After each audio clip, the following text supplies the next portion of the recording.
कंचन के बेटे ऋषि की शादी कहीं नहीं हो रही थी। एक तो ऋषि मोटा, ऊपर से कमाई भी कोई खास नहीं। लेकिन कंचन को तो शौक था मॉडर्न बहू लाने का, और उसे एक दिन ऐसी लड़की मिल भी जाती है।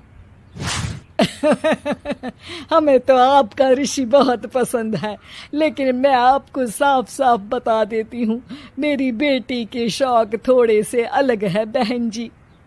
अरे बहन, हमें सब पसंद है। आपकी प्रियंका जैसी लड़की की तलाश मुझे कब से थी। जींस पहनकर अंग्रेजी में गिटर पिटर बोला करे।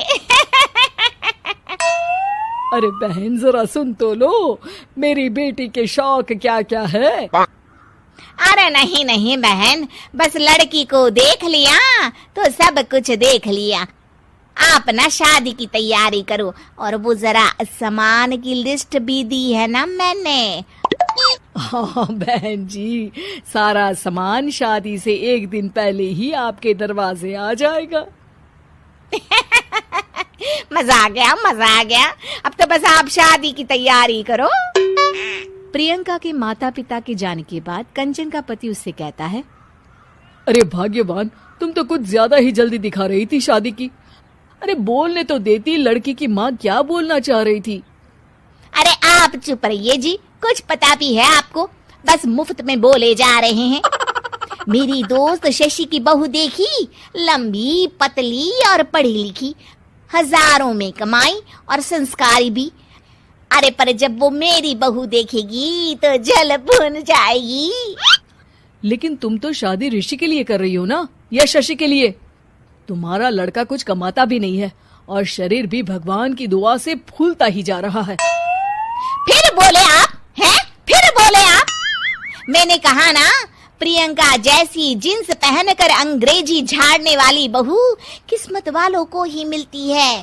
चुप रहिए आप। पति के लाख कहने पर भी कंचन ऋषि की शादी प्रियंका से करवा देती है। लेकिन प्रियंका जैसे ही घर में आती है, वैसे ही जोर जोर से चिल्लाकर नाचने लगती है। आज मेरे यार की शादी है, आज मेरे यार की शादी है। अरे नाचो मां नाचो।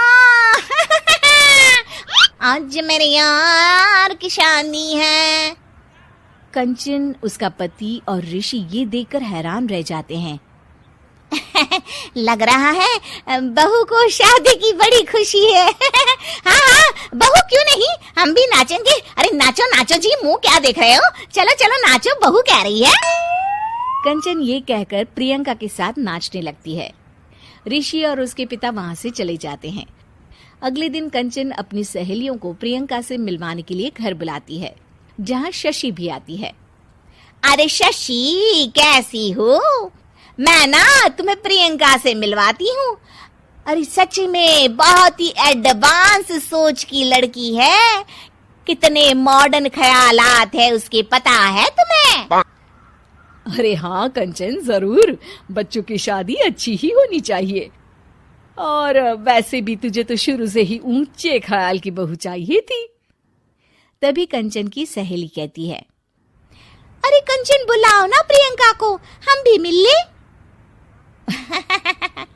अरे बहू प्रियंका, जरा बाहर तो आना। कई बार आवाज देने के बाद भी प्रियंका बाहर नहीं आती है, तो कंचन को बुरा लग जाता है। वो उसे लेकर बाहर आती है, लेकिन ये क्या, प्रियंका लड़खड़ाती हुई बाहर आती है और उसके हाथ में शराब की बोतल होती है। हालांकि शराब पीना स्वास्थ्य के लिए हानिकारक होता है, और ये हमारी किडनी के लिए बहुत ही खतरनाक है। लेकिन कंचन की बहू प्रियंका पूरे नशे में होती है। अरे इतने सारे लोग। ये कहकर वो शशि के पास जाती है। आंटी जी, पत्ते खेलेंगी, पत्ते। अरे दूर हो, दूर हो, तुम्हारे मुंह से तो शराब की बदबू आ रही है। अरे कंचन, माना तुम्हें मॉडर्न बहू चाहिए, लेकिन आधुनिकता का मतलब ये तो नहीं ना। बुरा ना मानना कंचन, तुम्हें पता था कि तुम्हारे बेटे की कमाई और शरीर दोनों ही ठीक नहीं है, तो तुम्हें उसी हिसाब की लड़की से शादी करवानी चाहिए थी। ऐसा कहकर सभी औरतें वहां से चली जाती है। तभी प्रियंका की माँ कंचन के घर आती है। अरे बहन जी, बड़ी चालाक निकली आप तो। बिना बताए अपनी पियक्कड़ बेटी मेरे लायक बेटे के गले में बांध दी। आय हाय, बड़ी आई बिना बताए। उस दिन जब मैं ये बात बता रही थी तो तुम तो सुनने को भी तैयार नहीं थी। अब भुगतो तुम। ये कहकर वो वहां से वापस चली जाती है। सबके जाने के बाद कंचन अपना सर पकड़ लेती है। हाय रे, आधुनिकता की अंधी दौड़ में मैं अपनी संस्कृति ही भूल बैठी थी। अब तो राम ही बचाए मुझे।